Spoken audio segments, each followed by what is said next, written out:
তাহলে বর্তমানে টলিগঞ্জের তারকা মিমি চক্রবর্তী দর্শকদের কাছে শাড়িতে বোল্ড অবতারে ধরা দিয়ে নতুন করে লাইমলাইটে। কেননা বর্তমানে সামাজিক যোগাযোগ মাধ্যমে বেশ কয়েকটা ছবি আপলোড করতে দেখা যাচ্ছে সুন্দরী তারকাকে। তাছাড়া তার প্রকাশ করা ছবিতে দেখা যাচ্ছে সম্পূর্ণ নীল কালারের শাড়ি পরে আছেন তিনি। যদিও তার শাড়ির আঁচলটা আছে খোলা, তাই তো অবশ্য তার সামনের পেটের অংশটুকু সম্পূর্ণ দৃশ্যমান। পাশাপাশি খোলামেলা চুলে হালকা মেকআপে তাকে দেখতে বেশ বোল্ড দেখাচ্ছে, যার প্রেক্ষাপটে সম্প্রতি দর্শকদের মনে নতুন করে আগুন ধরাচ্ছে এই সুন্দরী তারকা। তাই তো বলাই বাহুল্য যে ছবিগুলো প্রকাশ্যে আসার পর টলিগঞ্জের এই বিউটি কুইন তার সকল দর্শকদের কাছে নতুন করে আলোচনার জন্ম দিচ্ছে। অন্যদিকে আপনারা সকলে জানেন যে টলিগঞ্জের এই তারকাকে সর্বশেষ কাজ করতে দেখা যায় রক্তবীজ 2 চলচ্চিত্রে। চলচ্চিত্র শুটিংয়ের কাজ অবশ্য এরই মধ্যে শেষ করেছে টলিগঞ্জের এই বিউটি কুইন। যদিও চলচ্চিত্রের পর্দা একজন পুলিশ কর্মকর্তার চরিত্রে কাজ করতে দেখা যাবে তাকে। পাশাপাশি অবশ্য চলচ্চিত্রের পর্দায় আবিরের বিপরীতে অভিনয় করেছে এই নায়িকা।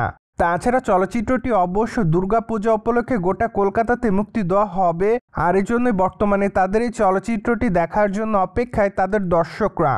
অন দ্য আদার হ্যান্ড আপনারা সকলে জানেন যে টলিগঞ্জের বর্তমান সময়ের প্রথম সারির তারকাদের মধ্যে অন্যতম মিমি চক্রবর্তী। তাছাড়া এই সুন্দরী তারকা তার দর্শকদেরকে তার কেরিয়ার একাধিক চলচ্চিত্র উপহার দিয়েছে। তাই তো বলাই বাহুল্য যে তিনি তার অভিনয় গুণে তার দর্শকদের কাছে আলোচনায় থাকেন সর্বদাই। নট অনলি দ্যাট অভিনয়, কেননা এই তারকা তার মার্কাটারি ফিগারের জন্য তার দর্শকদের কাছে লাইমলাইটে থাকেন। তাই তো বলাই বাহুল্য যে তিনি তার অভিনয় এবং তার লাস্যময়ী রূপের জন্য তার দর্শকদের কাছে একটু বেশি আলোচনায় থাকেন সব সময়। অন দ্য আদার হ্যান্ড টলিগঞ্জের এই বিউটি কুইনকে সর্বশেষ অবশ্য অভিনয় করতে দেখা গিয়েছে আলাপ চলচ্চিত্রে। চলচ্চিত্রটি তো অবশ্য আবিরের বিপরীতে অভিনয় করেছিলেন তিনি। তাছাড়া সেখানে অবশ্য তার অভিনয় রীতিমতো তার দর্শকদের কাছে নজর কাড়ে।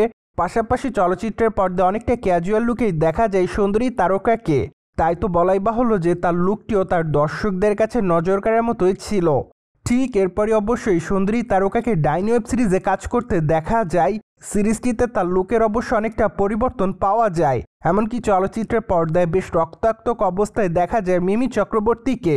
তাই তো বলাই বাহুল্য যে ওয়েব সিরিজে কাজ করার মাধ্যমে মিমি চক্রবর্তী তার চরিত্রটির জন্য তার সকল দর্শকদের কাছে নতুন করে লাইমলাইটে ছিলেন।